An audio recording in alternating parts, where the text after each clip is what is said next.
मध्य रेल्वेच्या माटुंगा ते मुलुंड अपणी डाऊन जलद मार्गावर रविवारी मेगा ब्लॉक तर हार्बर पश्चिम रेल्वे मार्गावर जम्बो ब्लॉक घेतला जाणार। मुंबईत विना तिकीट प्रवाशांकडून 80 कोटींची दंड वसुली। 7 महिन्यातील पश्चिम रेल्वेची कारवाई तर ऑक्टोबर महिन्यात 12 कोटी रुपयांची दंड वसुली। दिवाळीनंतर पुणेकरांना थंडीची चाहूल। गेल्या 2 दिवसात तापमान 2 अंशांनी घसरलं, त्यामुळे पुण्यात थंडीचं वातावरण। उत्तरेकडून येणाऱ्या थंड वाऱ्यामुळे उत्तर महाराष्ट्रात किमान तापमान 15 अंश सेल्सिअस पर्यंत खाली। उत्तर महाराष्ट्रात पुढील 5 दिवस थंडी कायम राहण्याचा अंदाज। थंडीविना केवळ 19% क्षेत्रावरतीच रबीच्या पेरण्या पूर्ण। ज्वारी 34%, हरभरा 17%, गव्हाचा केवळ 4% पेरण्या पूर्ण। सर्वाधिक पेरण्या पुणे विभागात। देशात काही ठिकाणी ईशान्य मान्सूनचा पाऊस सुरू। राज्यात अनुकूल स्थिती निर्माण झाली तर ईशान्य मान्सूनचा पाऊस पडू शकतो, हवामान विभागाचा अंदाज। राज्यभरात होत असलेल्या टीईटी परीक्षेत होणारे गैरप्रकार रोखण्यासाठी आता एआय ठेवणार नजर, त्यामुळे यंदाच्या टीईटी परीक्षेत कोणताही गैरप्रकार होणार नसल्याचा दावा।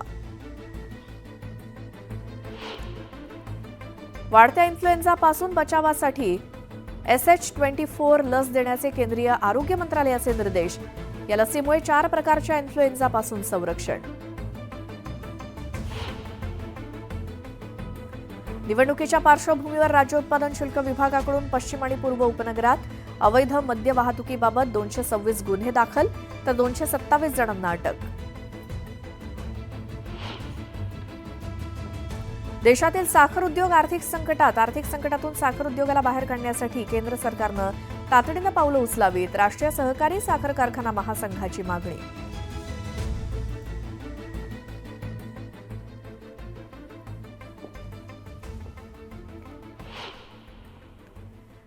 आणि या बुलेटिनची सुरुवात करूयात एका मोठ्या बातमीने। केंद्रीय गृहमंत्री अमित शहा महाराष्ट्र दौऱ्यावरती होते आणि सांगलीमध्ये अमित शहांची विधानसभा निवडणुकीसाठीची प्रचार सभा झाली। या सभेदरम्यान अमित शहांनी मुख्यमंत्री पदाबाबत भाष्य केलं। देवेंद्र फडणवीस मुख्यमंत्री असं अमित शहा म्हणाले। तसे संकेत त्यांनी दिलेत का, तर अमित शहांच्या वक्तव्यावर अजित पवारांनी प्रतिक्रिया दिली। तो अमित शहांचा अधिकार आहे, निवडणुका झाल्यानंतर सगळे एकत्र बसतील आणि नंतर मुख्यमंत्री ठरणार, त्याबद्दल कुणीही वाईट वाटून घेऊ नका असं अजित पवार म्हणाले। तिकडं अमित शहा आले होते, त्यांनी सांगितलं की उद्याचा मुख्यमंत्री देवेंद्र फडणवीस साहेबांना करायचं आहे। ठीक आहे, त्यांना तो अधिकार आहे सांगण्याचा। शेवटी निवडणूक झाल्यानंतर सगळे विधायक एकत्र येतील, एकत्र बसतील, समन्वयाने त्या ठिकाणी चर्चा करतील। ह्याच्यातनं कुणी कुणाला वाईट वाटून देऊ नका किंवा त्यांनी त्याच्यामध्ये गैरसमज देखील करून घेऊ नका, अशा प्रकारची सूचना मला त्या सर्वांना या निमित्तानं करायची।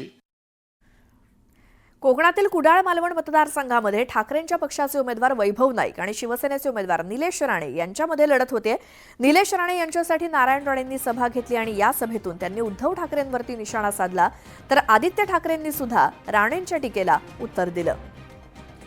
भाजपचे खासदार आणि माजी केंद्रीय मंत्री नारायण राणेंनी निलेश राणेंसाठी कुडाळ मतदारसंघात सभा घेतली। या सभेत बोलताना नारायण राणेंनी आपल्या आक्रमक शैलीत उद्धव ठाकरेंवर जोरदार टीका केली आहे। बकरी ईदला द्यायची नसेल तर कंदीला दिवाळीची उतरवा। मला बाळासाहेब आठवले, गोळ्या घातल्या असत्या याला असं बोलल्या। आज बाळासाहेब असते तर त्यांनी उद्धव ठाकरे यांना गोळ्या घातल्या असत्या असं वक्तव्य भाजपचे केंद्रीय मंत्री नारायण राणे यांनी केलं।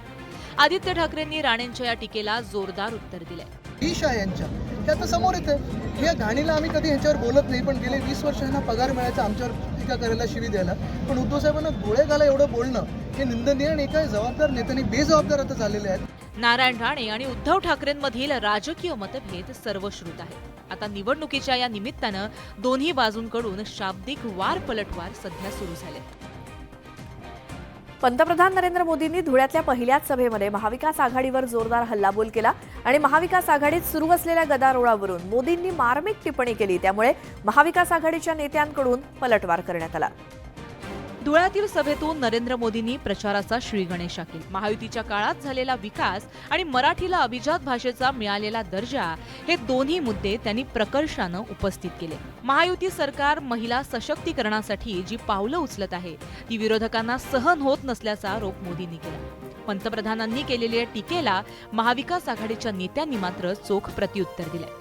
ना पहिए हैं, ना ब्रेक है और ड्राइवर की सीट पर बैठने के लिए भी झगड़ा हो रहा है. आमच्या गाडीला ड्रायव्हर नाही, ब्रेक नाही, ठीक आहे, पण लोकसभेत त्यांच्या गाडीचा ऍक्सिडेंट झाला त्याचं काय? महायुतीच्या वचननाम्यातील 10 संकल्प प्रत्येक वर्गाच्या विकासाची हमी असल्याचं पंतप्रधानांनी धुळ्यातील सभेत सांगितलं. हा वचननामा विकसित भारताचा आधार असल्याचा दावा सुद्धा मोदींनी केला. तर महाविकास आघाडीवर केलेल्या घणाघाती टीकेमुळे वादाचा नवा अध्याय सुरू झाला. अंबरनाथ विधानसभेत उद्धव ठाकरे गटाचे उमेदवार राजेश वानखेडे यांच्यासाठी सुषमा अंधारे यांची जाहीर सभा. या सभेत सुषमा अंधारे कोणकोणते मुद्दे उपस्थित करतात आणि काय बोलतात याकडे सगळ्यांचं लक्ष लागलंय. महायुतीचे राष्ट्रवादीचे उमेदवार मंत्री अनिल पाटील यांच्या विरोधात बंडखोर शिरीष चौधरी यांनी अपक्ष उमेदवारी अर्ज भरला. त्यामुळे भाजपकडून शिस्तभंगाची कारवाई करण्यात आली आहे. मलकापूर मतदारसंघातील भाजप उमेदवार चैनसुख संचिती प्रचाराला लागलेत. सर्वसामान्य नागरिकांच्या भेटी घेत संचिती थेट शेतकऱ्यांच्या बांधावरती पोहोचलेत. महायुती असताना सुद्धा भाजपचे उमेदवार संजय सावकारे शिवसेना पदाधिकाऱ्यांना विश्वासात घेत नाहीत. याच्या निषेधार्थ शिवसेनेच्या पदाधिकाऱ्यांनी भुसावळमध्ये सावकारेंच्या कार्यालयाजवळ घोषणाबाजी केली. मुख्यमंत्री एकनाथ शिंदेंनी प्रकाश आंबेडकरांची भेट घेतली. त्यांचं नुकतंच ऑपरेशन झालं होतं म्हणून भेटायला आलो. कुठलाही राजकीय अर्थ काढू नका अशी प्रतिक्रिया मुख्यमंत्र्यांनी दिली. ठाकरे गटाचे नेते राजन विचारेंनी मतदान केंद्रावरती सीसीटीव्ही यंत्रणा बसवा अशी मागणी केली. लोकसभा निवडणुकीत मोठ्या प्रमाणात बोगस मतदान झाल्याचा आरोप करत त्यांनी ही मागणी केली. महायुतीचं सरकार भ्रष्ट मार्गाने आलेलं सरकार आहे. या सरकारला घालवल्याशिवाय पर्याय नाही असं म्हणत राष्ट्रवादी काँग्रेस शरद पवार पक्षाचे नेते जयंत पाटलांनी महायुती सरकारवर हल्लाबोल केला. सोलापुरातल्या महेश कोटेंच्या प्रचार सभेत पाटील बोलत होते. सोलापूर डीसीसी बँकेचं 238 कोटी 43 रुपयांचं अनियमित कर्ज वाटल्याप्रकरणी तत्कालीन संचालक मंडळाला जबाबदार धरण्यात आलंय. त्यामुळे माजी उपमुख्यमंत्री विजयसिंह मोहिते पाटील, माजी मंत्री दिलीप सोपल यांच्यासोबतच 33 जणांना सहकार प्राधिकरणाचा जोरदार धक्का बसलाय. बुलढाण्यातील मलकापुरात परापेट या भागामध्ये मोठ्या नाल्यावरती ढापा टाकण्यात आला होता. मात्र 24 तासांच्या आत तो टाकलेला ढापा कोसळलाय आणि स्थानिक त्यामुळे संताप व्यक्त करत आहेत. वर्षानुवर्ष रखडलेल्या पुनर्विकास प्रकल्पांना नोटीस बजावण्यासाठी म्हाडानं सुरुवात केली. 1200 प्रकल्पातील विकासकांना नोटीस बजावून म्हाडानं प्रकल्प ताब्यात घेण्याची तयारी दर्शवली आहे. राज्यात साथीच्या आजाराचा प्रभाव वाढलाय. राज्यात 10 महिन्यात मलेरियाचे 17,775 हजारांहून अधिक, डेंग्यूचे 17,389 रुग्ण आढळलेत आणि त्यामुळे नागरिकांनी काळजी घ्यावी असं मत आरोग्य विभागानं वर्तवलंय. जळगावच्या जामनेरमध्ये शेतकऱ्यांना मजुरीसाठी मजूर मिळत नसल्यामुळे कापूस वेचणीवरती परिणाम झाला. 10 रुपये प्रति किलो मजुरी देऊनही मजुरांनी पाठ फिरवल्यामुळे शेतकऱ्यांची चिंतेत भर पडली आहे. सांगलीच्या मळण गावात वटवाघुळाच्या हल्ल्यामध्ये 1.25 एकर द्राक्षबाग उद्ध्वस्त झाली. या घटनेत शेतकऱ्यांचं 10 ते 12 लाखांचं नुकसान झालंय. तातडीनं आर्थिक भरपाई देण्याची मागणी शेतकऱ्यांनी केली.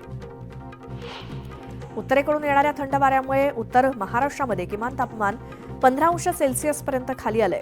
8 नोव्हेंबर रोजी नाशिकमध्ये सर्वात कमी तापमान राज्यातलं 14.6 सेल्सिअस नोंदवण्यात आलं. उत्तर महाराष्ट्रात पुढील 5 दिवस थंडी कायम राहण्याचा अंदाज आहे. पुण्यातही थंडीचं आगमन झाल्याचं दिसतंय. गेल्या 2 दिवसात शहरातील तापमान 2 अंशांनी घसरलं असून सकाळी आणि संध्याकाळी वातावरणात गारवा जाणवू लागलाय. नैऋत्य मान्सूनचा पाऊस महाराष्ट्रातून संपला असला तरी देशातील काही ठिकाणी ईशान्य मान्सूनचा पाऊस सुरू आहे. येणाऱ्या या नोव्हेंबर आणि डिसेंबर महिन्यामध्ये राज्यात अनुकूल स्थिती निर्माण झाली तर ईशान्य मान्सूनचा पाऊस पडू शकतो अशी शक्यता हवामान विभागानं वर्तवली आहे. मध्य रेल्वेच्या माटुंगा ते मुलुंड अप आणि डाऊन जलदमार्गावरती रविवारी सकाळी 11:05 पासून ते दुपारी 3:05 पर्यंत मेगा ब्लॉक असणार आहे. तर हार्बर मार्गावर छत्रपती शिवाजी महाराज टर्मिनस आणि चुनाभट्टी अप आणि डाऊन मार्गावर सकाळी 11:10 पासून ते दुपारी 4:40 पर्यंत ब्लॉक असेल. एफआरपीच्या प्रमाणात साखरेचा विक्री दर आणि इथेनॉल खरेदी दरात वाढ न केल्यामुळे देशातील साखर उद्योग आर्थिक संकटात सापडला. आर्थिक संकटातून साखर उद्योगाला बाहेर काढण्यासाठी केंद्र सरकारनं तातडीनं पावलं उचलावीत अशी मागणी करणारं पत्र राष्ट्रीय सहकारी साखर कारखाना महासंघानं केंद्रीय अन्न सचिवांना पाठवलंय. न्यायालयीन प्रकरण हाताळताना दिरंगाई आणि निष्काळजीपणा खपवून घेतला जाणार नाही असा इशारा मुंबई महानगरपालिका आयुक्त भूषण गगराणी यांनी विधी विभागातील अधिकाऱ्यांना दिलाय. विधी अधिकाऱ्यांनी अधिक दक्षतेनं आणि जबाबदारीनं न्यायालयीन कामकाज हाताळावं असे आदेश महापालिका आयुक्तांनी दिलेत. वाढत्या इन्फ्लुएन्झापासून बचावासाठी सदर्न हेमिस्फिअर क्वाड्रिव्हॅलंट 2024 ही लस देण्याचे निर्देश केंद्रीय आरोग्य मंत्रालयाने दिलेत. ही लस 4 प्रकारच्या इन्फ्लुएन्झापासून संरक्षण करत असल्यामुळे या लशीचा वापर करण्याचे निर्देश देण्यात आलेत. विनातिकीट प्रवास करणाऱ्या प्रवाशांकडून पश्चिम रेल्वे प्रशासनानं 7 महिन्यात 80 कोटी रुपयांचा दंड वसूल केलाय, तर एकट्या ऑक्टोबर महिन्यात 12 कोटींचा दंड वसूल केलाय. दर दबावात असल्यामुळे शेतकऱ्यांच्या सोयाबीन विक्रीतून 12 ते 16 हजार रुपये मिळत असल्यामुळे 400 ते 4 हजार रुपयांचं नुकसान सहन करावं लागतंय. सोयाबीनला किमान 6 हजार रुपये प्रति क्विंटल दर मिळावा अशी अपेक्षा शेतकऱ्यांनी व्यक्त केली आहे. रबीतील पेरण्यांसाठी 1 महिना उलटून गेला तरी राज्यामध्ये आतापर्यंत केवळ 19% क्षेत्रावर म्हणजे 11,34,000 हेक्टरवरतीच पेरण्या झाल्यात. सर्वाधिक सुमारे 4,91,000 हेक्टरवरती पेरण्या पुणे विभागात झाल्यात. राज्यातील बाजार समितीत मुगाची आवक 1,242 क्विंटल झाली, त्याला 6,885 रुपये प्रति क्विंटल इतका दर मिळाला. बाजारात चमकी, हिरवा, लोकल आणि हायब्रिड या जातीच्या मुगाची आवक सर्वाधिक झाली आहे. राज्यातील बाजार समितीच्या मार्केट यार्डात उडदाची आवक 2,260 क्विंटल झाली, त्याला 7,017 रुपये प्रति क्विंटल इतका दर मिळाला. राज्यात सर्वाधिक उन्हाळ कांदा आवक नाशिक जिल्ह्यात बघायला मिळाली. लाल कांद्याची 8 बाजार समित्यांमध्ये 5,584 क्विंटल आवक होती, ज्यात सर्वाधिक आवक मालेगाव, मुंगसे आणि धुळे इथे झाली. अधिकाधिक रुग्णांच्या शस्त्रक्रिया करणं शक्य व्हावं यासाठी टाटा रुग्णालयाकडून रोबोटच्या माध्यमातून शस्त्रक्रिया करण्यासाठी विशेष विभाग सुरू करण्यात आला होता. अवघ्या 59 दिवसांमध्ये रुग्णालयाकडून 51 शस्त्रक्रिया करण्यात आल्या. पुणे शहरामध्ये कार्यालयीन जागा सहकार्याला गेल्या काही वर्षांपासून मोठी पसंती मिळते, त्यामुळे कार्यालयीन जागा सहकार्याचे व्यवहार वाढू लागलेत. कार्यालयीन जागा सहकार्यात पुणे देशात दुसऱ्या स्थानी आहे. राज्यभरात होत असलेल्या टीईटी परीक्षेत होणारे गैरप्रकार रोखण्यासाठी प्रथमच कृत्रिम तंत्रज्ञानाद्वारे प्रत्येक परीक्षा केंद्रावर देखरेख केली जाणार आहे. यात परीक्षा केंद्रात जाताना प्रत्येक उमेदवाराची face reading, biometric, metal detector असे उपाय करण्यात आलेत. यंदा दिवाळी सणापूर्वी अधिकारी आणि कर्मचाऱ्यांनाच अनुग्रह अनुदानासोबतच 1 महिन्याचं आगाऊ वेतन देणाऱ्या ठाणे महापालिकेच्या तिजोरीत जेमतेम 100 कोटी रुपये शिल्लक आहेत. त्यामुळे दिवाळीनंतर पालिकेच्या तिजोरीत खडखडाट निर्माण झालाय.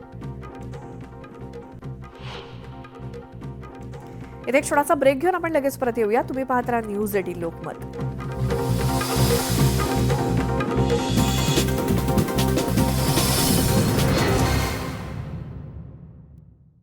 प्रताप सरनाईकांची भव्य रॅली काढत जोरदार शक्ती प्रदर्शन केलंय. शिवसेनेच्या शेकडो कार्यकर्त्यांनी रॅलीत सहभाग घेतलाय.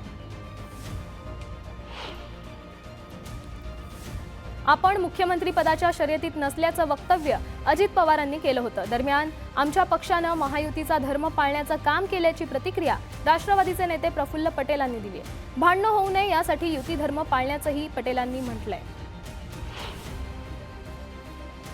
निवडणूक झाल्यानंतर तिन्ही पक्षांच्या संख्यांच्या आधारे मुख्यमंत्री ठरणार आहे.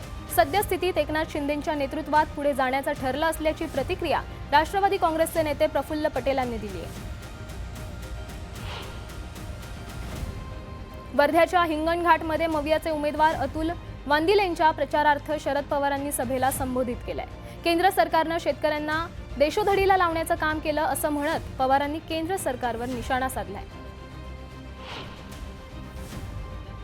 बटेंगे तो कटेंगे और फिर सब मिलके लुटेंगे हा भाजपचा नारा असल्याची टीका आदित्य ठाकरेंनी केली आहे. डिवाइड अँड रूलची नीती आम्ही महाराष्ट्रात यशस्वी होऊ देणार नाही असंही आदित्य ठाकरेंनी म्हटलंय.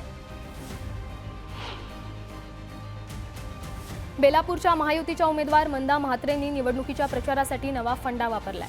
म्हात्रेंनी थेट वाशी टोल नाक्यावर पोहोचत नागरिकांसोबत संवाद साधलाय. या संवादातून मतदारांना आपल्याकडे वळवण्याचा प्रयत्न म्हात्रेंकडून केला जातोय. सिंधुदुर्गच्या कणकवलीमध्ये महायुतीचे उमेदवार नितेश राणेंच्या प्रचारार्थ भाजपकडून कार्यकर्ता मेळावा घेण्यात आलाय. यावेळी भाजपचे प्रचार प्रमुख रवींद्र चव्हाणांनी कार्यकर्त्यांसोबत संवाद साधला.